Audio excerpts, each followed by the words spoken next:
અરે બેસ ને, હું તને મારી સાડીનો સેટ બતાવું. બેસ તું. આ પેલી આસોપાલોમાંથી લીધી છે, પેલો સેલ લાગે છે ત્યાંથી? એવું સેલ વેલમાંથી ના લઉં હું તો છે ને ડિઝાઇનર કપડાં પહેરું છું.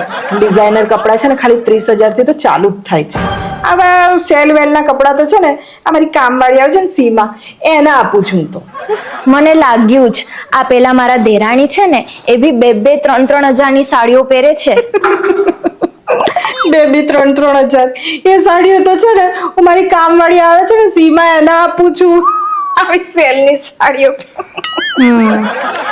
કઈ નહીં, હા હવે મેં જઉં છું ઘરે. મારે ઘરે જઈને હજુ જમવાનું પણ બનાવવાનું છે. બનાવવું જ પડે ને જમવાનું. મારે તો ઘરે છે ને શેફ બોલાયા છે. હોય છે ને માસ્ટર શેફ, ટીવીમાં નથી આવતું, એમાંથી શેફ બોલાયા છે અમે. તો ઘરે આવીને જમવાનું બનાવીને જશે. સારું, ચાલ હું જાઉં છું. હા ને, બાય બાય. બાય.